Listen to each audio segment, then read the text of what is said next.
오늘은 민족의 명절인 설의 연휴 기간이기도 합니다. 마침 설을 맞이하게 됐는데 영성 일기를 통해서 우리가 읽는 이 하나님의 말씀, 이것은 교회력에 따르는 말씀입니다. 그런데 교회력에 따른 이 말씀이 천국에 대한 말씀입니다. 참 이것을 보면은 이 교회력이 어느 때와 시간에 맞게 미리 예배해 주시는구나, 저는 그런 생각을 하게 됩니다. 우리가 설은 고향으로 가는 날이기도 합니다. 고향에 가서 또 가족들이 만나서 사랑을 나누는 시간이기도 합니다. 가족들이 만나게 되면은 갈등도 있고 또 지난날의 아픔이나 상처들이 다시 드러나서 어려움이 생기기도 하지만은 그러나 그래도 혈육들이 다시 만나서 그 모든 어려움을 이기고 서로 얼굴을 마주보고 인사하고 또 어른들에게 세배하고 하는 그런 시간입니다. 이런 것을 생각할 때에 참으로 우리들의 가정이 천국이 되면은 참 좋겠다. 그리고 또한 생각해 보면 이 땅에서의 천국을 우리가 만든다고 한다 그러면은 어디다 만드는 것이 가장 쉽겠는가? 이 땅에는 천국은 없다고 하죠. 그러나 하나님의 뜻이 땅에서 이루어지기를 우리가 바라고 기도하며 뿐만 아니라 이 땅에서도 예수 그리스도의 사랑이 실천되기를 우리가 바라고 또 그 구원함을 받는 삶을 우리가 살기를 원하죠. 이 역사 속에서 인간사 속에서 우리가 그 천국이라고 하는 것이 실현되는데 가장 가깝게, 천국에 가깝게 실현될 수 있는 곳은 어디일까? 그것은 가정이라고 생각합니다. 그래도 여러분, 우리가 민족을 얘기하지만 우리가 정말 이 민족이 천국을 이루고 살 수 있다면 얼마나 좋겠습니까? 그러나 우리의 민족을 돌이켜보더라도 70년이 넘어도 그 무서운 전쟁을 치고 났는데 서로 진정한 용서와 화해가 이루어졌습니까? 천국을 누리고 사는 정도가 아니라 화해와 용서 또 혹은 내가 잘못했다라는 사과라도 우리들이 하고 사는 것입니까? 그것도 못하고 사는 거예요. 그렇죠? 그런데 여러분 오해하지 마십시오. 또 이것도 이념이나 민족주의의 관점에서 보게 되면은 저를 의심할지도 모르겠는데 우리는 우리 민족끼리도 내가 잘못했다는 말을 하지 못하는데 침략을 한 일본이나 이런 나라들 보고 우리 보고 진정으로 사과하라면 사과하겠습니까? 이게 인간이에요. 이게 인간이에요. 깨달아야 돼요.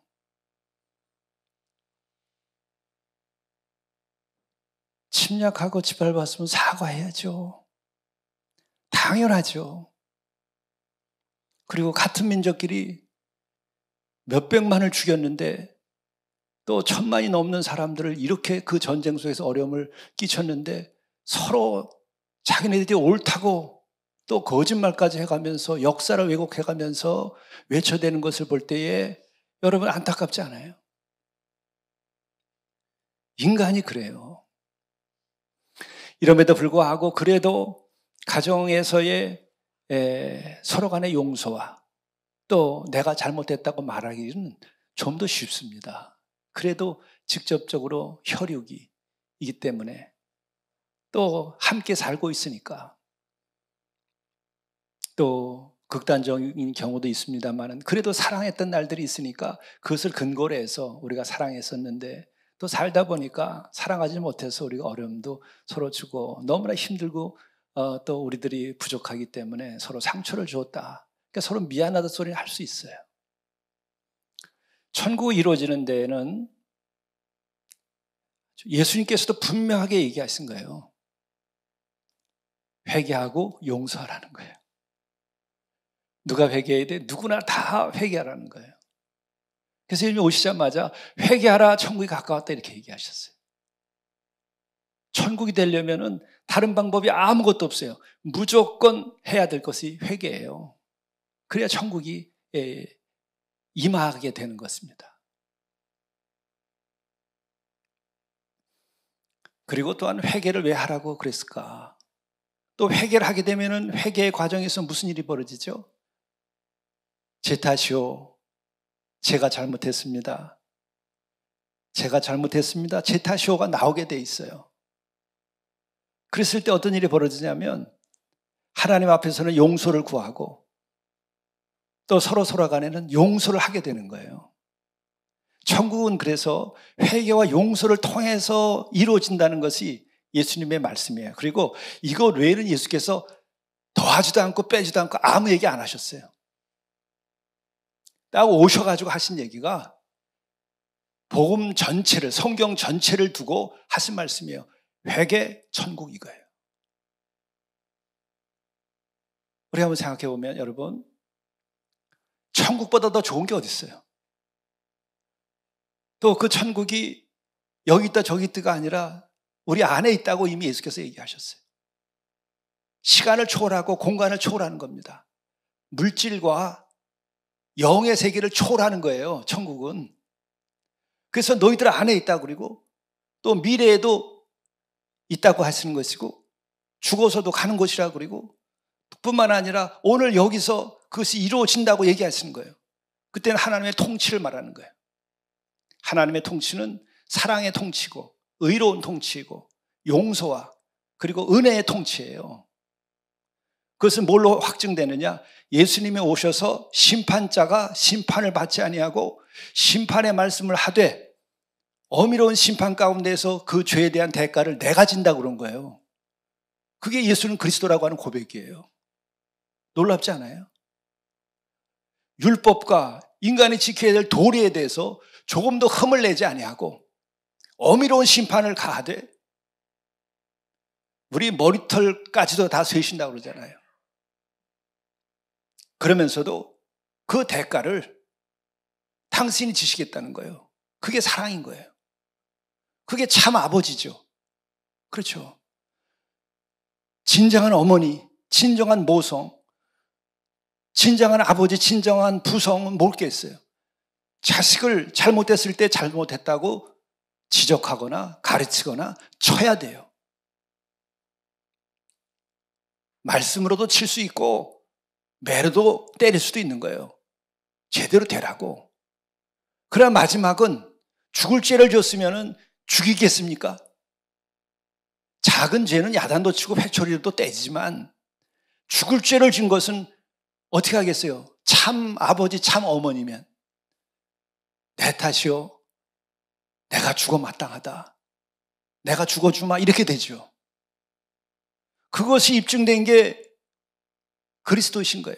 사람의 몸을 입고 오셔서 우리들에게 가르친 거예요. 구체적으로 사람의 몸을 입고 와서 가르치지 않는 방법보다는 더 좋은 가르침의 방법이 없습니다. 그렇잖아요? 우리들이 개를 훈련시켜요. 그러나 개와 우리는 언어가 다릅니다. 다 알아들을 수가 없어요. 그렇잖아요? 우리도 개의 언어를 다 알 수 없고 개도 사람의 언어를 다 알 수가 없어요. 그래서 밥을 줘가면서 그걸로 교육시켜요. 그렇잖아요. 그러면 제대로 그 개를 갖다가 이끌려고 그러면 어떻게 되겠습니까? 개의 언어를 하기 위해서는 개의 몸을 입어야 돼요. 하나님께서 그러면 인간들에게 계시하지 않고 말씀 안 하셨는가? 모세를 통해서 십계명을 줬어요. 직접. 놀라운 일이 벌어진 거예요. 인류 역사에서. 그런 일이 없어요. 천지를 지으신 그분이, 그 어미로운 분이 모세를 만나줬고 또한 그 계명을 내려줬어요. 지금도 그 계명, 십계명 읽어보세요. 그것이 실현되면 하나님의 나라입니다. 이 땅에. 그렇잖아요? 거짓 증거하지 마라. 그거 하나만 지키더라도요. 나라가 이렇게 복잡하지 않습니다. 그렇잖아요? 내 부모를 공경하라. 예. 그거 누가 그렇게 제대로 공경했어요? 제가 그렇게 공경했을까요? 여러분도 그렇게 공경했나요? 그러나 그걸 안 지키면 가정이 지켜지지 아니하고 천륜을 우리가 지킬 수가 없어요. 그렇게 중요한 거예요. 여전히 살아있고 여전히 귀한 겁니다. 정말 계시인 거예요. 십계명이 다 그런 내용들이에요. 꼭 지켜야 될 최소한의 것이에요. 그건 십계명은 아주 최소한의 것이에요. 인간의 인간대로 인간답게 살고 인간의 역사가 인간의 가정이 또 남녀 간의 관계에서 절대적으로 지켜야 될 최소한의 것들을 딱딱딱 짚어놓은 거예요. 가정에서는 부모를 공경하라는 것이고 인간 사이에서는 살인하지 말라 그런 것이고 또 인간은 남녀로 되어 있는데 남녀 간에는 간음하지 말라 그런 것이고 그렇죠? 그리고 도둑질하지 말라는 것이고 도둑질하게 되면요 우리가 성실하게 일하지 않습니다. 성실하게 일하고 먹고 살려면 딱 하나의 도둑질할 생각 없으면 됩니다. 머리 굴려서 도둑질하지 말아야 돼요. 다 합법적으로 도둑질하잖아요. 이게 얼마나 이게 귀한 거예요. 그리고 거짓 증거하지 말고 맨 마지막에는 남의 것을 탐하지 말라고 그랬어요. 남의 것을 부러워하고 남의 것과 비교하게 되면요 가정이 그때부터 어려워지고 불행에 빠져요. 우리가 가족들이 모이는데 형제간에도 마찬가지입니다. 어느 집은 형제간에 모일 때도 모이기 싫어요. 왜? 아유 우리만 못 살고 형님네는 잘 살고 또 내가 형님인데 아유 동생들은 뭐 이렇게 사는데 나는 또 그렇지 못하니까 이렇게 비교하기 시작하면요 우애도 깨져요. 인간이라는 게 그런 거예요. 그 집만 그런 거 아닙니다. 모든 사람들이 다 똑같은 마음을 가지고 그렇게 살아요. 근데 그렇게 탐하지도 말고 비교하지 말라는 거예요. 십계명에 3,500년 전에 계시로 주신 거예요. 엄청난 거죠. 그래서 그것을 우리에게 지키라 하면서 그것을 잘 지키면은 가정과 사회가 최소한의 인간이 심판받지 아니하고 멸망받지 아니하고 인간답게 살 수 있는 일이 된다는 거예요. 최소한의 천국의 조건입니다. 천국을 이루는 건 멀리 있지 않아요. 그런데 여러분 생각해 보십시오.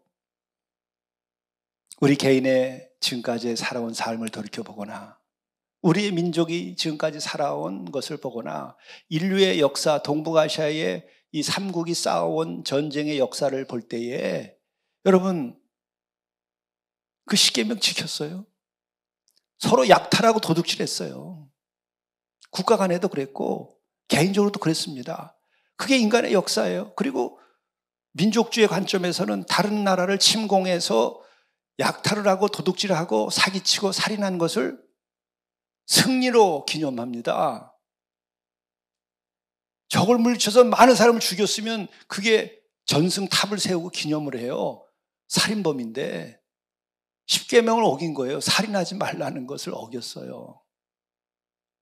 이만큼 인간은요 어둠 속에 있는 겁니다. 그러니까 얼마나 우리들의 삶이 복잡해요. 천국에서 먼 거예요. 그리고 개인의 삶에서도 마찬가지니까 예수께서 또 하나님께서 이제 친히 그렇게 계명도 주시고 하라고 그랬는데 되질 않았어요. 또 예언자들을 통해 가지고 다시 계시를 하셨어요. 그랬는데도 그 예언자를 죽이는 겁니다. 그렇죠? 마지막 예언자 세례자 요한은 그 헤롯 왕의 그 파티에 제물이 돼가지고 은쟁반에 목이 잘려가지고 그 파티의 자리에 제공됐어요. 그 스토리 아시죠? 왜? 인륜을 깨고 천륜을 깨고 왕이라고 하는 것 때문에 헤롯은 자기 동생의 아내를 취해가지고 같이 살았으니까 이게 천륜을 어긴 거예요. 간음한 거예요. 십계명을 어긴 겁니다. 그렇죠? 그래서 세례자 요한이 모든 것에 본이 돼야 될 임금이 이 짓을 했다고 예언을 하게 되니까 그를 옥에다 가두고 그의 목을 잘라버린 거예요. 파티에 제물로 썼어요.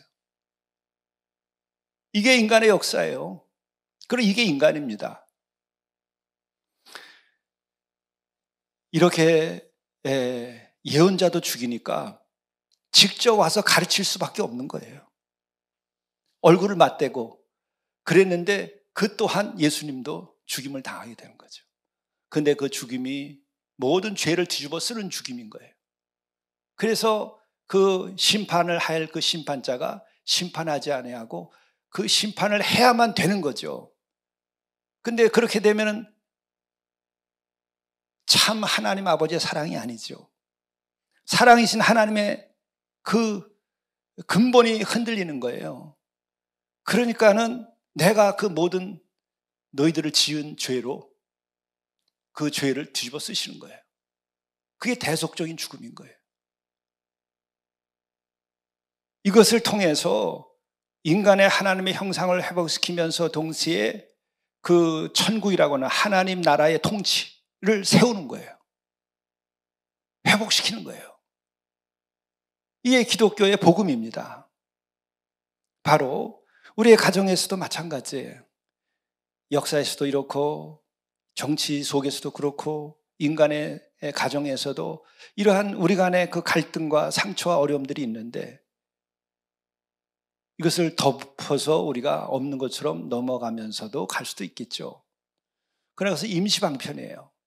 이 모든 것들이 다 예수 그리스도께서 고백만 하면 그 모든 죄를 다 내가 담당하겠다 하시는 것이 복음이에요.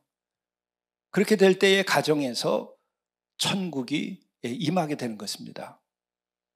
이 나라의 천국이 이루어지려면 얼마나 더 어렵겠어요. 이 가정에서도 이렇게 사실 하는 게 쉽지 않은데 바로 그렇기 때문에 교회가 이것을 선포하고 교회 안에서 하나님의 통치, 이 말씀에 순종하여서 살아가는 것, 또 이 예배 예식을 통해서 죄의 씻김을 우리가 경험하고 성찬을 통해서 죄의 씻김을 경험하고 우리가 그런 은혜를 입고 서로 사랑하고 이런 천국의 통치가 이 안에서 이루어지게 되고 사랑의 은혜의 통치가 우리 안에 임하여서 이것이 살아있을 때에 이게 살아있는 주님의 몸된 교회가 되고 이 힘으로 우리의 가정이 변화되고 이 힘으로 이 세상이 변화되는 일을 하라고 이 교회를 남기신 거예요. 예수께서 부활 승천하시면서 성령이 임하면 이제 나의 몸된 교회가 세워지겠다는 거예요. 그래서 우리가 이렇게 모여서 예배를 드리는 겁니다. 이게 참 예배입니다. 이런 그 신앙 고백에 근거한 본질이 여러분 흔들리게 되면은 희망을 어디서 찾을 수가 없어요. 인간이 어디서 희망을 찾습니까? 그렇다고 하면은 우리는 그런 거예요. 이런 그 힘들고 어려운 것 때문에 우리는 일단 다 좀 피해서 거리를 두고 지내자. 산에도 가고 여행도 가고 만나던 사람 다 만나지 않고 자기만의 시간을 보내든지 또 이것도 하다가 안 되면 이제 결국은 안타까운 것이 술이나 마약이나 이런 것으로 도피하는 거예요. 이게 다 병적인 거예요. 왜? 본질에서 떠났기 때문에 그렇게 되는 거예요. 또 이런 것이 힘들면은 우리가 우리 공동체에 가서도 그냥 공동체만 가 있어도 그 자연의 은총을 누려요. 그렇죠? 세상에서 벗어나서 한적한 곳에 있기만 해도 마음이 평화롭고 아주 하늘의 별을 보고 바람이 흐르는 그 구름이 흐르는 하늘을 보고 이러면 마음이 굉장히 평안해집니다. 그거라도 우리들이 얻으려고 그러는 거예요. 그리고 때로는 그런 데서 우리가 깊은 호흡을 하면서 우리들이 마음에 그 무거운 짐을 내려놓죠. 예. 그거를 통해서도 우리가 위로를 얻는 거예요. 그렇게라도 해야 하는 수밖에 없어요. 그러나 이것이 완전한 죄의 씻김에 대해서는 어떻게 할 거예요? 죄를 저지른 죄를 씻지 못했는데. 그리고 또 하나는 심판을 피할 수가 없다는 것이 근본적인 문제예요. 우리가 어디 가서 쉴 수는 있는데 마음을 우리가 일시 평안하게 할 수 있는데 내가 지금까지 살아오면서 지은 죄에 대하여서 심판을 받아야 되는데 심판을 받을 일에 대하여 큰 문제가 생기는 거예요. 여전히. 왜 그럴까요? 여러분, 이 우주가 그리고 우리들의 역사에서 가장 중요한 게 있어요. 빼놓으면 안 되는 게 있습니다. 그리고 사람들이 제일 없기를 바라는 게 있어요. 그게 뭐예요? 심판이에요. 여러분, 심판보다 싫은 게 어디 있습니까? 누가 나를 지적만 해도 아주 기분 나쁜데, 진짜 잘못한 것을 지적해도, 그것이 부모가 지적해도 자식들은 싫은데, 남들이 지적하거나 심지어 심판을 한다? 제일 싫은 거예요. 없기를 바라는 거예요. 그런데 한번 생각해 보세요, 여러분. 이 세상에 도둑이 없다 그러면은요, 심판 없어도 됩니다. 도둑질 안 합니까? 내가 땀 흘려서 일하는 것을 도둑 맞았을 때에 이 희생을 당한 사람은 어떡할 거예요? 일생을 땀을 흘려서 내가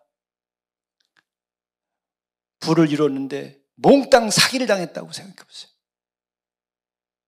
이 억울한 걸 어떻게 해결하죠? 여러분, 필요한 것은 공정한 심판이 있어야만 되는 거예요. 우리는 그러나 누구라도 다 이 심판을 다 두려워하고 피하고 싶어요. 왜? 내 안에 죄가 있기 때문에 그런 거예요. 그러나 진정으로 회개하고 죄를 인정한 사람들은 하나님의 심판에 대하여 두려워하지 않습니다. 단 예수 그리스도를 믿는 믿음으로 인하여 죄 사함을 받고 속죄의 은혜를 입은 사람들에게는 그렇다는 거예요.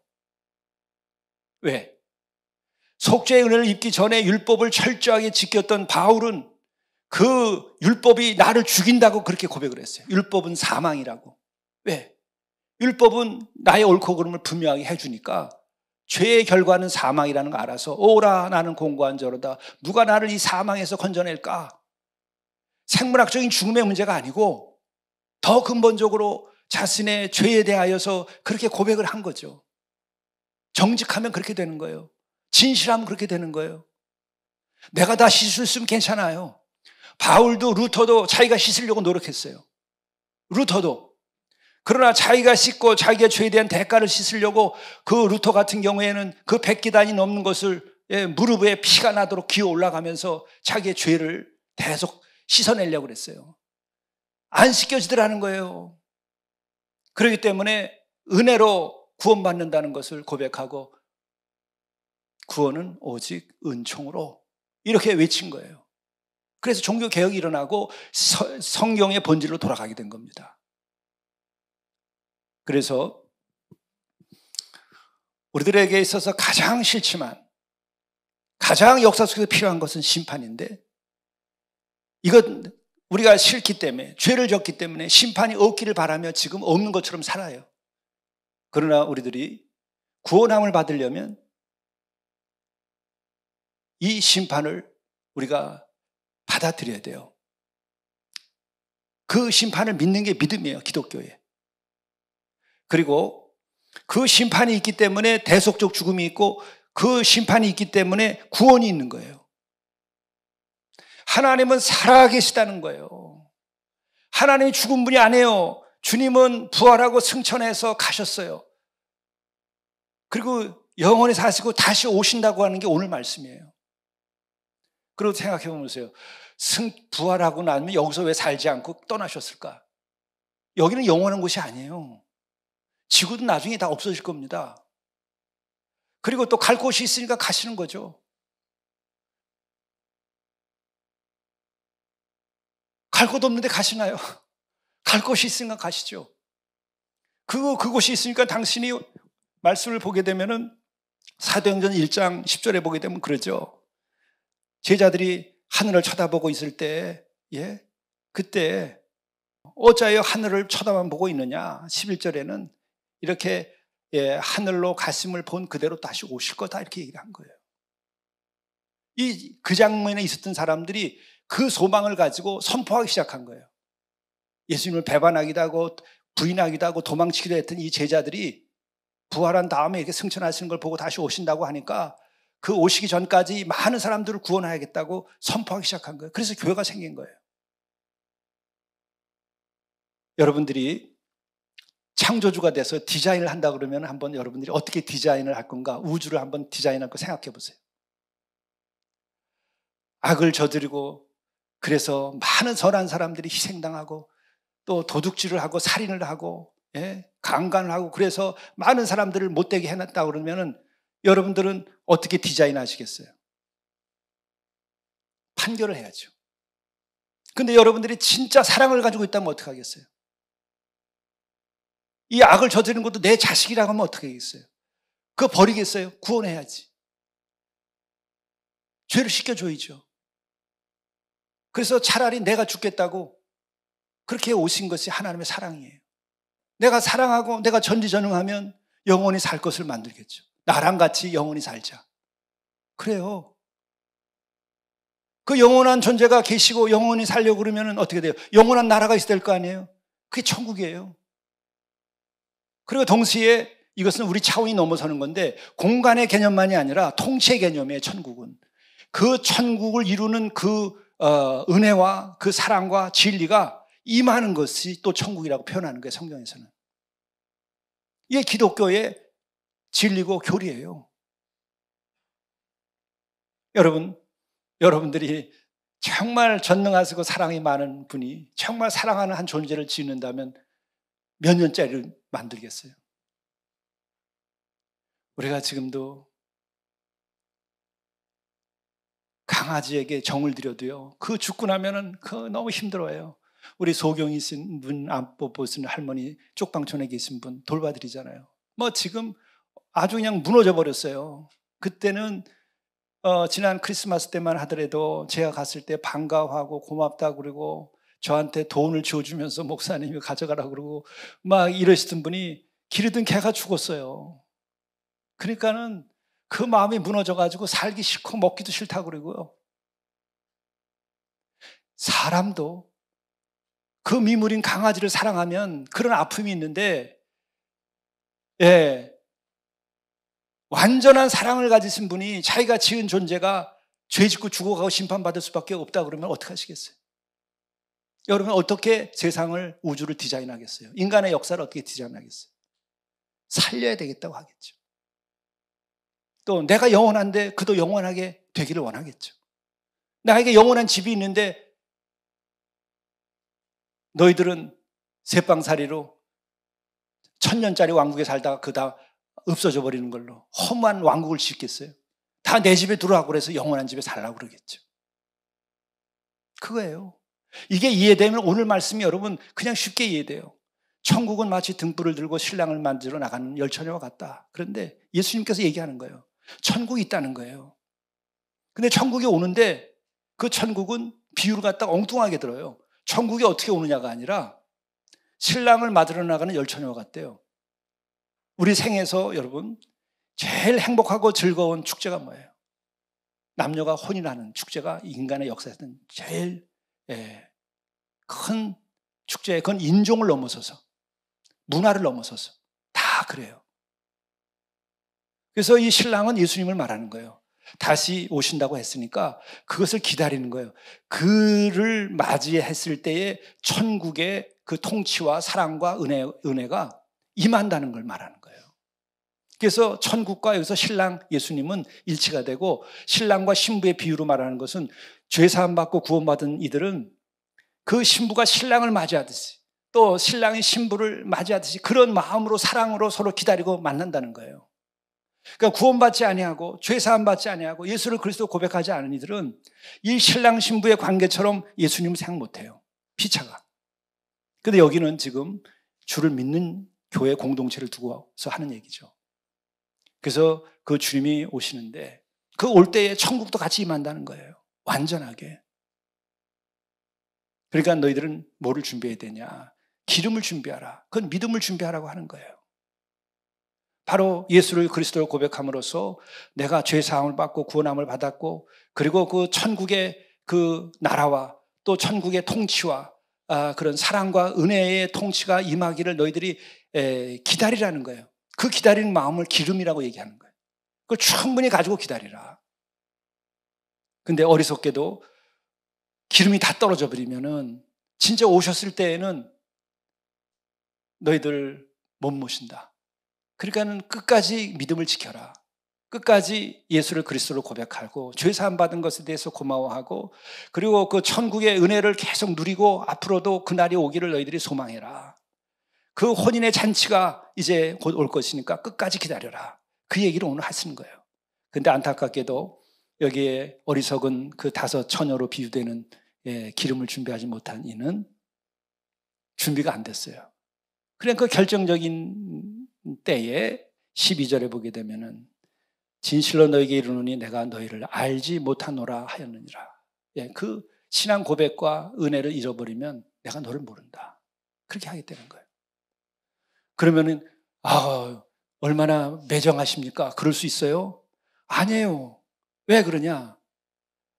그분이 목숨까지 내줘서 사랑하고 구원했다고 하는 거 뭐 다른 거 하라는 것도 아니에요. 그 구원해 줬다고 하는 은혜만을 믿고서 기다리라는 거예요. 뭐 다른 거 하라는 것도 아니에요. 헌금 많이 하는 것도 아니고 뭐 나라를 구하라는 것도 아니고 무슨 이 세상을 다 구제하고 가진 것을 다 바치고 너희들도 십자가를 지고 죽으라는 것도 아니에요. 그 나를 구원했다고 하는 것만을 꼭 기억하고 그 믿음을 가지고 기다리라는 거예요. 그것도 못해. 죽을 목숨 살려주는데, 심판에서 자유케 해주는데, 영원한 생명과 영원한 나라를 주는데 그것도 못 믿어. 그것도 못 가져. 그 얘기하는 거예요.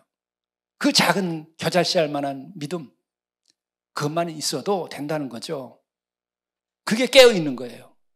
그 믿음을 가지고 있는 거예요. 그러면 그날과 그때를 알지 못하지만 언제든지 주께서 오시는 날 너희들은 나와 함께 이 잔치에 참여하고 천국의 기쁨을 누리고 너희들이 하늘나라에 임하게 된다. 이 간단한 이야기를 이렇게 깊이 있게 얘기하는 겁니다. 기도하시겠습니다. 우리를 구원하러 오신 하나님 그리스도시여, 진정으로 얼만큼 우리를 사랑하시는가 하는 것을 우리가들이 깨달아 알도록 인도해 주옵소서. 참으로 사랑하여서 우리를 짓고 사랑하여서 우리를 심판하시며 그 심판에 머무르는 것이 아니고 그 모든 죄의 대가를 대신 짊어지시며 속죄의 은혜를 베풀어 주신 우리의 주님, 그 주님의 그 깊은 사랑이 우리의 마음속에 흘러서 우리가 주님을 더욱 사랑하게 하시고 그 사랑으로 인하여 우리는 더 이상 죄의 노예가 아니고 죄의 어둠이 아니라 완전히 자유케 된 이로서 진리로 자유케 된 자로서 살아가게 도와주시고 그 하늘의 찬란한 빛 가운데서 우리가 거룩하게 살고 기쁘게 살고 이 세상의 모든 어둠과 음부의 권세와 악한 것들을 이겨나가고 우리가 그리스도의 사랑으로 이 삶을 채워가게 도와주시고 이것이 바로 내 영혼에게 충만케 되게 도와주시고 뿐만 아니라 우리의 가정에서 이것이 서로 나눠줌으로써 이 설에는 우리의 가정이 천국의 기쁨을 누리는 가정이 되게 도와주시고 또한 이러한 가정들이 또 집안을 변화시키는 놀라운 은혜를 허락해 주옵소서. 뿐만 아니라 이 결례가 진정으로 주를 영접하여서 죄의 사함을 주님 앞에서 요청하게 하시고 이 민족이 다 서로 내 탓이라는 것을 알고 서로 화합할 수 있게 도와주시고 샬롬 평화를 만들어가는 이 백성들이 되게 인도하여 주옵소서. 우리 구주 예수 그리스도의 이름으로 간절히 기도드리옵나이다. 아멘.